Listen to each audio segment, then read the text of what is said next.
It stopped and Brian hit his mic switch. I hear you. I hear you. This is me. He released the switch. Roger, I have you now. The voice was very faint and breaking up. Please state your difficulty and location and say over to signal end of transmission. Over. Please state my difficulty. Brian thought. God, my difficulty? I'm in a plane with a pilot he can't fly, and I don't know how to fly. Help me.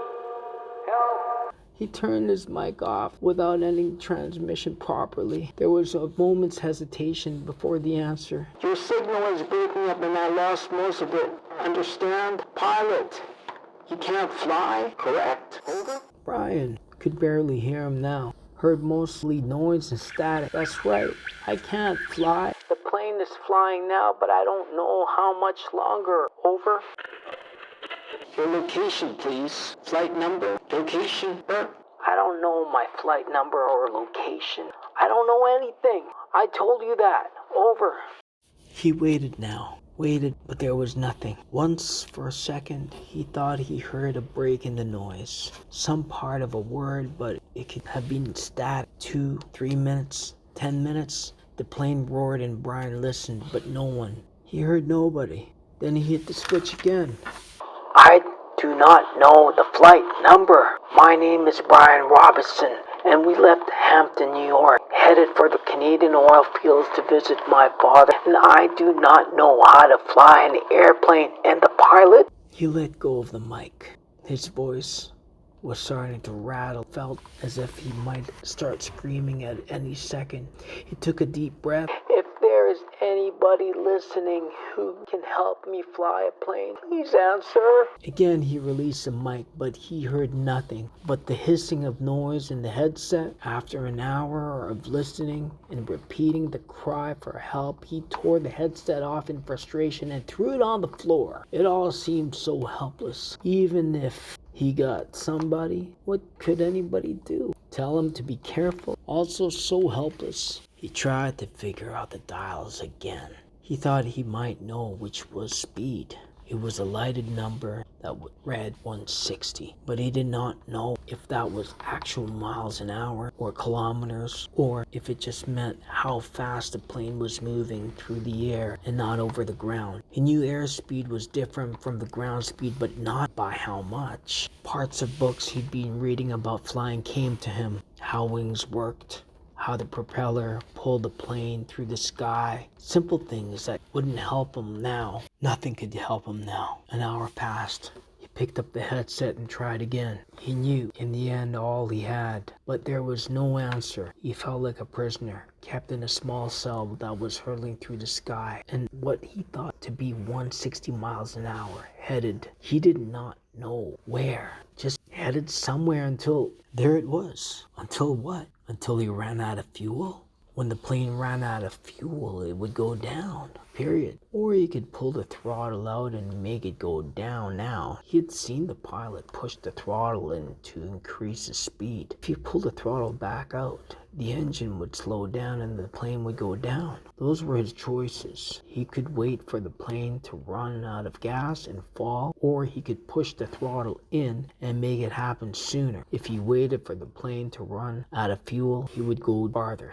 But he did not know which way he was moving. When the pilot had jerked, he had moved the plane, but Brian could not remember how much or if it had come back to its original course, since he did not know the original course anyway, and he could only guess at which display might be the compass, the one reading 342. He did not know where he had been or where he was going, so it didn't make much difference if he went down now or waited.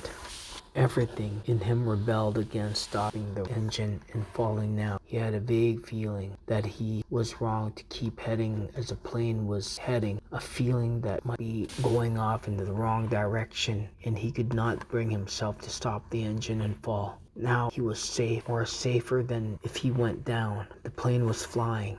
He was still breathing. When the engine stopped, he would go down. So he left the plane running, holding altitude, and kept trying the radio. He worked out a system every 10 minutes by the small clock built into the dashboard. He tried to radio with a simple message: I need help. Is there anybody listening to me? Times between transmissions, he tried to prepare himself for what he knew was coming. When he ran out of fuel, the plane would start down. He guessed that without the propeller pulling, he would have to push the nose down to keep the plane flying. He thought he may have read that somewhere, or it just came to him. Either way, it made sense. He would have to push the nose down to keep flying speed, and then, just before he hit, he would have to pull the nose back up to slow the plane as much as possible. It all made sense. Glide down, then slow the plane and hit.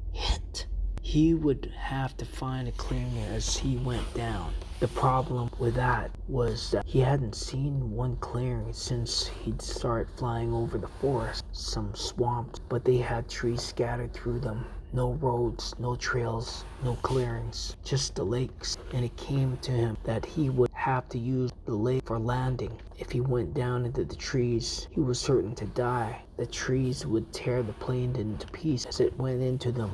He would have to come down in a lake. No, on the edge of a lake. He would have to come down near the edge of a lake and try to slow the plane as much as possible before it hit the water. Easy to say, he thought. Hard to do. Easy say, hard do. Easy say, hard do. It became a chant that beat him with the engine. Easy say, hard do. Impossible to do. He repeated the radio call 17 times at 10-minute intervals, working on what he would do between transmissions. Once more he reached over to the pilot and touched him on the face, but the skin was so cold, hard cold, death cold, and Brian turned back to the dashboard. He did he could, tighten his seatbelt, position himself, and rehearsed mentally again and again what his procedure should be. When the plane ran out of gas, he should hold the nose down and head for the nearest lake and try to fly the plane kind of onto the water. That's what he thought of, kind of fly the plane onto the water.